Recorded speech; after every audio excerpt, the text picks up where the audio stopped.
बात आपसे करते हैं। हाय, गुड मॉर्निंग। आई थिंक जिस तरह से हम देख रहे हैं कि सेटअप लास्ट दिवाली से ये दिवाली तो काफी सारे चीज चेंज होते हुए देखने को मिली है। तो एक सबसे बड़ा चीज हम बात करें कि ये दिवाली से तो मुझे लग रहा है कि अर्निंग्स ट्रैक्शन जो है निफ्टी अर्निंग्स का, मुझे लग रहा है कि वो FY 27 में डबल डिजिट हो जाएगा, जो अपना सिंगल डिजिट से डबल डिजिट के मोमेंटम ये हो सकता है। सेकंड सबसे इंपॉर्टेंट चीज है, हम देखें तो बाजार का जो वैल्यूएशन है, निफ्टी वैल्यूएशन जब देखें ब्रॉड बेस समझने के लिए, तो मेरे ख्याल से लॉन्ग टर्म एवरेज का जो है 20.6 के आसपास है, और अभी जो ट्रेड हो रहा है 20 के आसपास ट्रेड हो रहा है, तो मेरे ख्याल से वहां पे भी कंफर्ट है। Thirdly, I think government policy सबसे बड़ा रिफॉर्म हमने देखा है, जो हम एक महीने से लगातार बात कर रहे हैं, वो है आपका जीएसटी का। तो मेरे ख्याल से जो रिफॉर्म का जिस तरह से गवर्नमेंट ने किया है, तो मेरे ख्याल से वो एक सबसे बड़ा ट्रिगर रहेगा बाजार में एक आने वाले दिनों के अंदर। सेकेंड, आई थिंक हम बात करें तो आरबीआई जिस तरह से लिक्विडिटी सिस्टम में और जिस तरह से पॉलिसीज हमने देखे और रेट कट से रेपो प्लस सीआरआर हमने देखने को मिला है, तो भी एक सबसे बड़ा चीज हुआ है लास्ट थोड़े दिनों में सब। और एडिशनली हम देखें तो मानसून पूरा देश भर में अच्छे खासे देखने को मिला है। तो put together all this things with earnings growth, with RBI, with government this thing, तो सभी चीज के लिए हमने देखा है कि डोमेस्टिक इकोनॉमी मेरे ख्याल से is poised for a good growth आने वाले दिनों में। जो रिजल्ट सीजन स्टार्ट हुए भी है मेरे ख्याल से, या क्वार्टरली अपडेट्स भी आए, काफी सारे बैंक्स क्या है या काफी ज्वेलरी कंपनीज क्या है, रियल एस्टेट कंपनीज क्या है, वो भी मेरे ख्याल से रोबस्ट आते हुए देखने को मिला है। तो हमें लगता है कि इस दिवाली से नेक्स्ट दिवाली ग्रोथ वाले जो स्टॉक्स है बाजार में, मेरे ख्याल से मार्केट्स ने ऐसा कोई लंबा रिटर्न नहीं दिया लास्ट वाले, तो जो वॉलिटिलिटी जरूर रही है, मुझे लगता है कि यहाँ से अभी ग्रोथ प्लस अपने को रिटर्न्स भी मिल जी सकता जी है आने वाली दिवाली के तक। जी राहुल जी। अभिषेक का आज की इस खास पेशकश में आपकी तरफ से क्या होगा? तो मेरे ख्याल से सबसे बिगेस्ट बेनिफिशियरी ये पूरे क्षेत्रों में जो मुझे लग रहा है वो बैंकिंग एंड फाइनेंशियल्स। तो उसमें से राइट। सबसे मैंने सिलेक्ट किया है इंडिया की सबसे बड़ी bank, state bank of India. तो हमें लगता है कि जिस तरह से ग्रोथ, क्रेडिट ग्रोथ आएगा, जिस तरह से आरबीआई की पॉलिसी रेपो और सीआरआर कट के होने के बाद जिस तरह से लिक्विडिटी इन्फ्यूजन हमने देखा है, तो मुझे लग रहा है व्हाट वी फील कि इसमें सबसे बेटर होगा कि क्रेडिट ग्रोथ वापस रिवाइव हो जाएगा। प्लस जीएसटी का जो इस तरह से हमने देखा है कट के बाद, तो आई थिंक रिटेल कंजम्पशन भी बढ़ेगा। तो हमें लगता है कि ऑल द सेक्टर, आप बात करें कॉर्पोरेट बुक कर बात करिए, होलसेल फंडिंग की बात करिए, रिटेल क्रेडिट की बात करें, एमएसएमई, एसएमई, सभी क्षेत्रों के अंदर एसबीआई बेनिफिट रहेगा। सेकंड, उसमें जो भी इसकी सब्सिडरीज की वैल्यूएशन जो भी एम्बाइडेड है स्टेट बैंक के अंदर, कोर बिजनेस ही अच्छे खासे ग्रोथ के साथ हमें लगता है 13 से 14% का क्रेडिट ग्रोथ देखने को मिल सकता है। Plus subsidiary valuation is also doing quite well. तो हमें लगता है risk versus reward valuation 1.2 time book पे ट्रेड करता हुआ देखने को मिल रहा है 16% आरओए के साथ। हमें लगता है कि स्टेट बैंक यहाँ से एक पक्का सौदा रह सकता है नेक्स्ट दिवाली के लिए। रिस्क वर्सेस रिवॉर्ड के साथ में 1000 के लक्ष्य के साथ हमें तेजी करने की राय देंगे।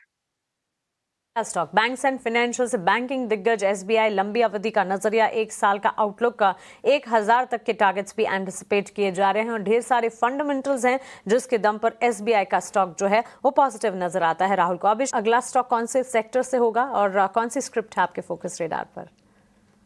सेकंड स्टॉक है ऑटो स्पेस से महिंद्रा एंड महिंद्रा। तो हम देख रहे हैं कि ये एक स्टॉक लास्ट 2 सालों से लगातार year on year, quarter on quarter numbers काफी शानदार आते हुए देखने को मिल रहा है। तो हमें लग रहा है कि जिस तरह से प्रोडक्ट लॉन्चेस, इसकी कार के प्रोडक्ट लॉन्चेस आईसी एसयूवीज में के अंदर देखने को मिले हैं, तो 2030 तक 7 से 8 नए मॉडल आते हुए देखने को मिलेगा। Is the best play to play rural plus urban theme. आपका ट्रैक्टर में भी उनका ट्रैक्शन डबल डिजिट ग्रोथ आते हुए देखने को मिल रहा है इसके अंदर। तो हमें लगता है कि ये स्टॉक है जो मेरे ख्याल से अच्छा रिटर्न्स दे सकते हैं और वैल्यूएशंस कंफर्टेबल है। और जिस तरह से growth perspective in terms of passenger vehicles की ग्रोथ में जो लॉन्चेस के हिसाब से देखने को मिले, तो ये भी अच्छे खासे रिटर्न्स दे सकता है। तो हमने 4100 के टारगेट के साथ तेजी करने की राय देंगे एमएनएम के लिए। Mahindra and Mahindra automobile sector में जीएसटी रेट रैशनलाइजेशन के ठीक बाद हम देख रहे हैं अच्छा खासा एक्शन।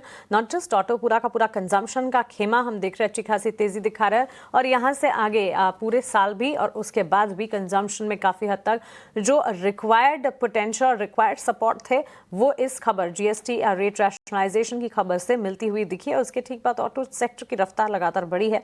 महिंद्रा एंड महिंद्रा 4100 तक के लक्ष्य, राहुल शाह की पसंद। अभिषेक, अब आप बताइए, आप दिवाली सेल शेयर ही शेयर हमारी इस कैटेगरी में कौन सी थीम लेंगे आप और कौन सा स्टॉक से जा रहे हैं?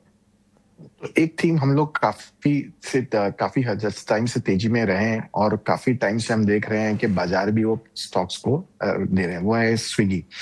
हम देखे हैं कि ये प्लेटफॉर्म स्टॉक्स और क्विक कॉमर्स स्टॉक्स के अंदर हमने देखा है कि लास्ट 1-1.5 साल से काफी अच्छा मोमेंटम देखने को मिला है और हमें लगता है कि ये थीम कंटिन्यू रह सकता है आने वाले दिनों में भी।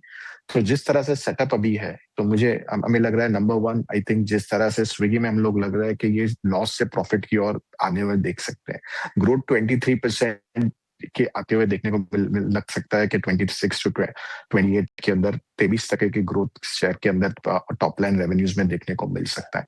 Plus I think discretionary consumption के हिसाब से हमने को जो इनकम जो जनरेट होगा तो स्पेंडिंग ज्यादा हो सकती है ये सब के अंदर। तो हमें लगता है कि डिस्क्रिशनरी स्पेंडिंग प्लस ग्रोथ, ये तीनों चीज बेस्ट रह सकते हैं और ये सेक्टर जो है और सेक्टर के अंदर ये स्टॉक के अंदर हम देखें तो ग्रोथ बहुत ही हो सकता है, सेक्टर का साइज भी बहुत बड़ा है। तो स्विगी हमारा एक दूसरा रिकमेंडेशन रहेगा, 550 के लक्ष्य के लिए हम स्विगी रेकमेंड करेंगे। फूड डिलीवरी स्पेस पर लगातार फोकस है भी और यहाँ पे एब्सोल्युटली अगर आप देखेंगे तो डिमांड में लगातार बढ़ोतरी दिखेगी ही, क्योंकि फेस्टिवल में भी फूड डिलीवरी की डिमांड लगातार बढ़ जाती है। और पिछले दिनों हमने दोनों ही स्विगी इटर्नल में देखा प्लेटफॉर्म फीस में बढ़ोतरी थी और उसके ठीक बाद स्टॉक्स में मूव्स भी नजर आ रहे हैं। हमेशा चर्चा होती है स्विगी वर्सेस इटर्नल की। राहुल शाह की पसंद स्विगी 448 के लेवल्स पर के इर्द गिर्द काम कर रहा है, 550 तक जा सकता है अगले 1 साल तक। अभिषेक, आप तरफ से अगला स्टॉक फिर किस कैटेगरी से होगा और कौन सा स्टॉक है वो? तो अगला स्टॉक है, हमने देखा है कि लास्ट 1 ईयर के अंदर एंटायर फाइनेंशियल स्पेस के अंदर तो 2 थीम्स चले हैं। तो एक मेरे ख्याल से ज्यादा इंश्योरेंस प्ले या एएमसी प्ले सब चले हैं। तो मुझे लग रहा है कि मैक्स फाइनेंशियल सर्विसेज MFSL एक स्टॉक हमने चुना है कि ये लग रहा है कि आने वाले साल के अंदर अच्छे बेहतरीन रिटर्न्स देख सकते हैं। तो 2-3 रीजन है। नंबर 1, आई थिंक जिस तरह से उनका बैंक एश्योरेंस के साथ चैनल के टाइप और जिस तरह से ट्रैक्शन है, new products launches, regular new products launches, updates और जिस तरह से जीएसटी कट के बाद हमें लगता है कि इंश्योरेंस कंपनीज में री-रेटिंग देखने को मिली है। तो सुपीरियर प्रोडक्ट्स, जिस तरह से VNB margin improving quarter on quarter देखने को मिले हैं, तो हमें लगता है कि MFSL जो है तो यहाँ से रिस्क वर्सेस रिवॉर्ड काफी फेवरेबल हो सकता है और आउट परफॉर्मर रह सकता है पूरे सेक्टर के अंदर और वैल्यूएशन वाइज सेक्टर में सस्ता देखने को मिला है। तो हमें लगता है कि 2000 के लक्ष्य के लिए MFSL हमारा अगला रिकमेंडेशन रहेगा दिवाली टू दिवाली के लिए। Max financial services limited MFSL गुरुवार का दाम अगर देखें इन लेवल्स, फिलहाल करंट लेवल्स को अगर देखें 1552 के इर्द गिर्द ये स्टॉक ट्रेड करता है। 2000 तक के लक्ष्य यहाँ से आगे नजर आते हैं ना। लॉन्ग टर्म प्ले इस स्टॉक को भी आप शामिल कर सकते हैं, अपने पोर्टफोलियो का हिस्सा बना सकते हैं। अभिषेक, आप बताइए आपकी तरफ से और आखिरी स्टॉक कौन सा होगा? तो मेरे हिसाब से जिस तरह से हमने देखा है दूसरा स्टॉक जो है डिफेंस स्पेस के अंदर से BL, हम देखे हैं कि ये सेक्टर लगातार लास्ट 2 सालों के अंदर कंसिस्टेंटली अप मूव देखने को मिला है। तो हमें लगता है कि रिस्क वर्सेस रिवॉर्ड, जिस तरह से गवर्नमेंट ऑर्डर्स और जिस तरह से सेक्टर पॉइज्ड एक ग्रोथ पर्सपेक्टिव के अंदर हमें लगता है कि BL 17% year on year growth दे देगा यहाँ से टॉप लाइन पे, बॉटम लाइन पे 23% का ROE। तो हमें लगता है कि BL 490 के लक्ष्य के लिए तेजी की जा सकती है। BEL ऑर्डर विंस के दम पर लगातार फोकस में भी रहता है ये स्टॉक और लक्ष्य 490 के मानकर चल रहे हैं। इस स्टॉक पर नजरिया बनता हुआ और साथ ही 411 तक के टारगेट्स, 411 तक के लेवल्स पर कामकाज, 490 तक के यहाँ पर टारगेट्स एंटिसिपेटेड हैं। अभिषेक, आप